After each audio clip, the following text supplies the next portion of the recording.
कहते हैं ना कि मेरा मन नेगेटिव सोचता है, मेरा मन मेरे काबू में नहीं है, वो बहुत गलत गलत सोचता है। ठीक बात है, ट्रू। लेकिन मन कहाँ से उठा रहा है वो थॉट? उस बुक में से उठा रहा है। जो स्टोर है, कहाँ स्टोर है? वो ब्रेन में स्टोर है, बुद्धि में स्टोर है। और बुद्धि में वो स्टोर हाउस बुक्स आती कहाँ से है? अब ये जानना पड़ेगा। बिल्कुल। कहाँ से आती हैं?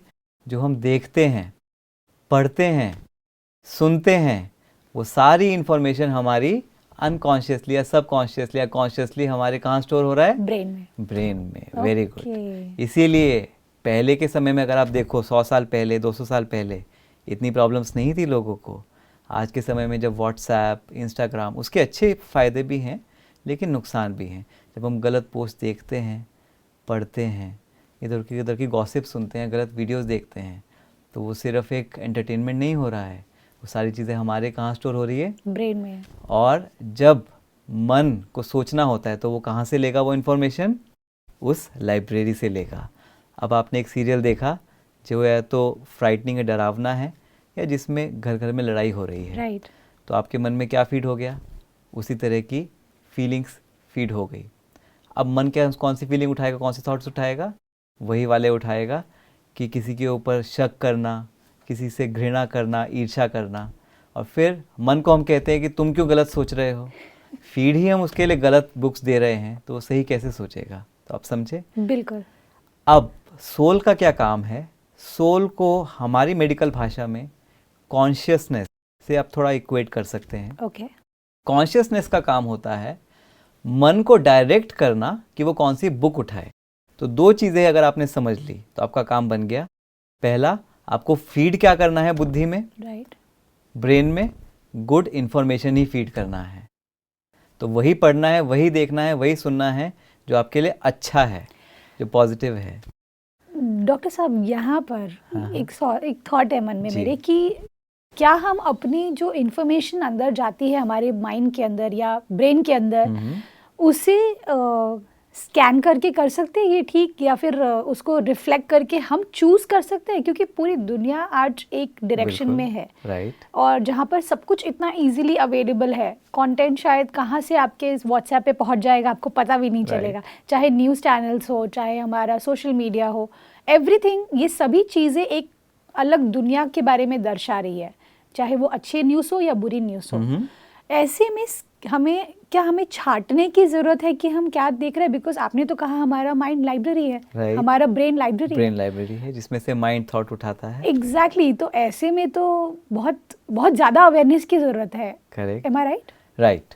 सो अब हर चीज़ को एक एग्जाम्पल से समझना बहुत ईजी होता है। जी। मान लीजिए आपके सामने एक डिश पड़ी है अच्छे सैलेड की, ओके। और एक तरफ पड़ा है burger, pizza and samosa. Cold samosa वो शायद 2-3 दिन पुराना भी है। ओह, ओके। तो अब चॉइस आपके पास है या नहीं है? बिल्कुल है। बिल्कुल है। बिल्कुल ठीक है। है, लेकिन फिर भी मन किस तरफ जाएगा आपका? ऑब्वियसली जंक फूड की तरफ, लेकिन वो 2-3 दिन पुराना है, उसका फिर तो कोई फायदा नहीं है। राइट। ये कौन कह रहा है कि 2-3 दिन पुराना है? ये हमारी कॉन्शियसनेस जो है ना, वो अंदर से आवाज देती है ओके। कि देखो ये यमी तो बहुत लग रहा है लेकिन ये पुराना है, this is not good for me. Okay. Pleasure तो देगा लेकिन ये नेगेटिव आउटकम भी देगा, तो it becomes a negative pleasure. और अगर एकदम ब्रांड न्यू बर्गर सामने रखा है तो फिर? हाँ, अब आपको पहले उसके लिए नॉलेज होनी चाहिए। जैसे कि हमारी छोटी नीस है जी। वो 4 इयर्स की है, जी। उसके सामने उसको बर्गर भी पसंद है और सैलेड भी पसंद है, ओके। लेकिन वो इक्वली खाती है। क्यों? क्योंकि उसको नॉलेज नहीं है कि किससे उसको फ़ायदा होगा या नहीं होगा। लेकिन आप और हमें पता है कि बर्गर से हमें हेल्थ पे एडवर्स इफेक्ट होगा, नुकसान होगा, लेकिन सैलेड से फ़ायदा होगा। जी। तो वो नॉलेज चाहिए। ज्ञान परम शक्ति है। ओके। ज्ञान सबसे बड़ा धन है। यहाँ पर जब हम बात करते हैं कि नॉलेज सबसे बड़ा धन है, आज आप बिलीव नहीं करेंगे, पूरी दुनिया में इतना नॉलेज है, अवेयरनेस भी बढ़ती जा रही है हेल्थ को लेकर के। लोग हेल्दी होना चाहते हैं, लोग जिम ज्वाइन करते हैं, लोग क्या क्या करते हैं, डाइट करते हैं, सब चीज़ें करते हैं ताकि उनकी जो बॉडी है वो हेल्दी रहे, तो ऑटोमेटिकली उनका माइंड शांत रहेगा। तो मुझे जानना था कि हेल्थ पे पहले ध्यान देना है, फिजिकल बॉडी पे, या स्पिरिचुअल, या फिर अपने आई वुड से माइंड के ऊपर ज़्यादा ध्यान देना है, ये थोड़ा सा कंफ्यूजन है। Very important, Yes. Very important. देखिए WHO की हेल्थ की डेफिनेशन है, WHO वर्ल्ड हेल्थ ऑर्गेनाइजेशन जो पूरे वर्ल्ड की है, वो हेल्थ को कैसे डिफाइन करते हैं? Health is a state of physical, Okay. Mental, social and spiritual wellbeing and not just मियर absence of disease. कहने का मतलब ये है कि अगर हमारा शरीर ठीक नहीं है तो उसका प्रभाव, इफ़ेक्ट हमारे मन पर आएगा, राइट। ब्रेन पर आएगा, तो मेंटल भी हम डिस्टर्ब होंगे। लेकिन अगर हमारा मेंटल भी डिस्टर्ब्ड है तो भी हम हेल्दी नहीं कह सकते अगर हमारा शरीर हेल्दी है भी, क्योंकि मेंटल डिजीज़ का इफ़ेक्ट भी हमारे शरीर पर आएगा, जिसको हमारी भाषा में साइकोसोमैटिक डिजीज़ कहते हैं। तो दोनों का ध्यान रखना है, ओके। दोनों का ध्यान रखना है। आज के समय में लोग फिजिकल, जैसे आपने बताया, जिम ज्वाइन करते हैं, डाइट का ध्यान रखते हैं, वो सब तो करते हैं, लेकिन मन के ऊपर कितना ध्यान रखते हैं? जैसे फिजिकल डॉक्टर, हम न्यूरोलॉजिस्ट जो हैं, हम ब्रेन को ठीक करते हैं, जो उसके अंदर नर्व्स हैं, कभी ट्यूमर है या कोई टीबी है, तो उसको हम ठीक करते हैं दवाइयों से। जी। मन के डॉक्टर या दवाई सबसे बड़ी वो है स्पिरिचुअल नॉलेज, वो है स्पिरिचुअल नॉलेज। ओके। सो स्पिरिचुअल नॉलेज, ये नया टर्म है हमारे लिए अभी इस एपिसोड में। ब्रदर, मैं जानना चाहती हूँ कि स्पिरिचुअलिटी की जब हम बात करते हैं तो उसका सबसे बड़ा नींव क्या है? अब आपने पूछा कि स्पिरिचुअलिटी का नींव क्या है, जिसको बेस कहते हैं, तो वो बेस होगा स्पिरिट। उसके नाम में ही है, जब आप स्पिरिट को जानते हो। जी। स्पिरिट कहते हैं, बी अ स्पिरिट, ऐसे ही हम कहते हैं, बी अ स्पिरिट। राइट। हाँ, हैव सम स्पिरिट, या have some spirit, have some spirit. Right. ठीक है ना? तो वो स्पिरिट है क्या?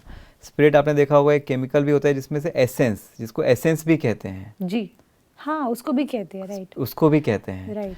तो जो हमारी सोल है, सोल दिखाई तो नहीं देती है, लेकिन दिस इज द एसेंस। ये जो आपको बॉडी दिख रही है ना, जी। ये बॉडी थोड़ी देर में डेड भी हो सकती है, राइट। और उसमें वही ब्रेन होगा, वही आइज होंगी, वही नोज होंगे, वही ईयर्स होंगे, सब कुछ वही होगा, लेकिन ना तो वो बोल सकती है, ना सुन सकती है, ना कुछ कर सकती है। So true. उसके अंदर की एसेंस निकल गई। और जो हम अपने धर्म में बोलते हैं, क्या बोलते हैं, क्या निकल गया? एक मुर्दा में क्या नहीं होता जो एक जिंदा में होता है? आप बताइए। उसमें से जीवन निकल गया ना, मतलब उनके कुछ टर्म्स होते, स्पिरिट बोलते हैं हम, कहते हैं आत्मा निकल गई। आत्मा निकल गई। यस यस यस, आत्मा निकल गई। राइट। तो आत्मा वो एसेंस है, वो स्पिरिट है, वो खुशबू है जो इस शरीर को चलाती है। तो उसको जिसने जान लिया, उसने सब कुछ जान लिया। वाओ।